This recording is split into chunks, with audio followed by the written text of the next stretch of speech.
ito nga, nakauwi na kami ng bahay guys. Ayan lahat ng aming napamili. So, ayan na guys. So, isa-isahin natin yan. Tanggalin sa plastic. And ilagay natin sa dapat paglagyan.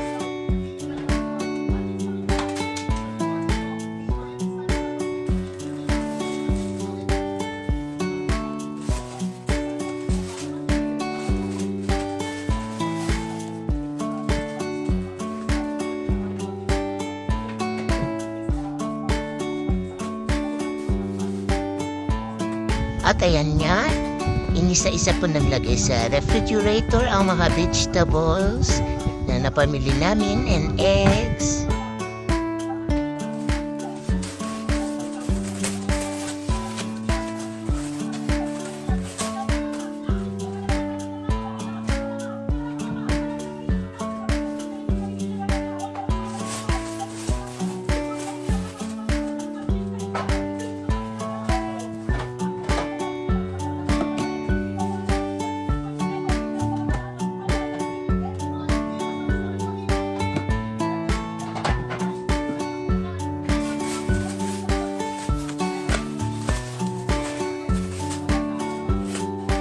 Grabe guys, sobrang mahal ng mga gulay ngayon.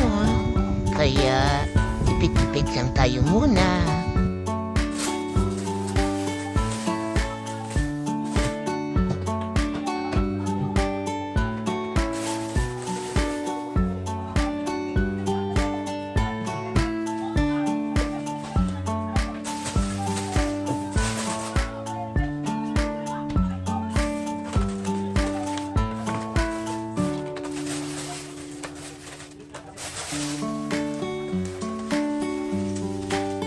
So ayan nga, nililinis ko na ang pusit na pagkasariwa niyan guys. Tingnan nyo naman, ang sariwa niyan guys. Ayan, nililinis ko na guys, tinanggalan ko na ng mata. At saka yung parang plastic niya dyan, yung sa niya, katawan. So ayan, nililinis ko siya guys. So sarap yan siya adobohin. Kasi grabing yan, sariwa na pusit. So ayan, nililinis ko na, tinanggalan ko na ng ulo.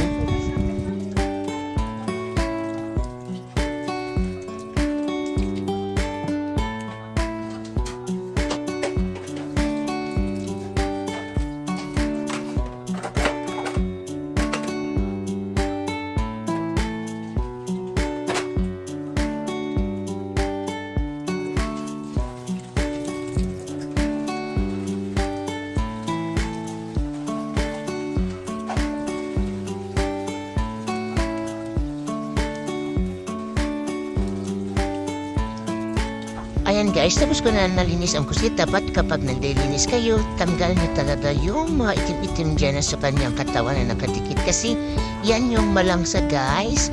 Dapat sa loob ng katawan ng kusit is malinis talaga. Walang natirang mga itim-itim.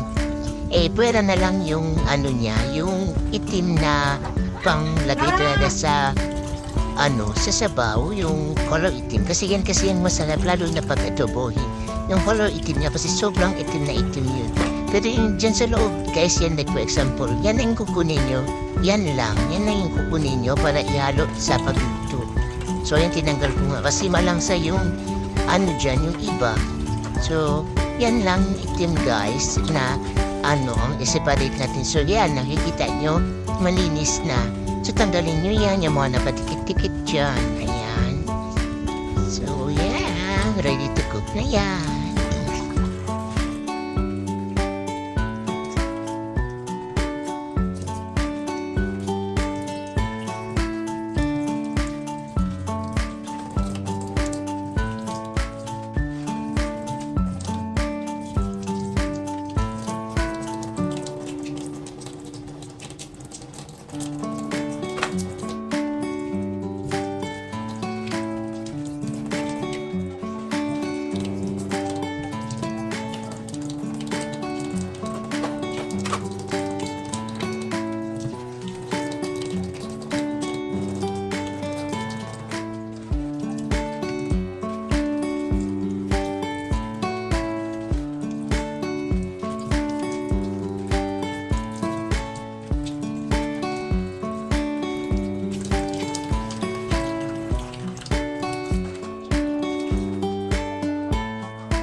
ayan guys, bumili din ako ng manok at saka maliliit na hipon pang sa lawoy.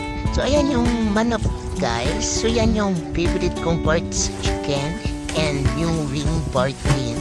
So ayan, bumili din ako ng alimango. Alimango ba yan or alimasag? So kasi bala kong magata ng kalabasa na may kangkong. So yan ang lalagay ko. Kasi nagkukrave ako sa alimango. So napapasarap yan guys. So 4 na piraso na yung binili ko kasi sobrang mahal. And ayan, bumili din ako ng buto-buto ng karneng baboy. So ayan, pang sabaw at saka pang sinigang.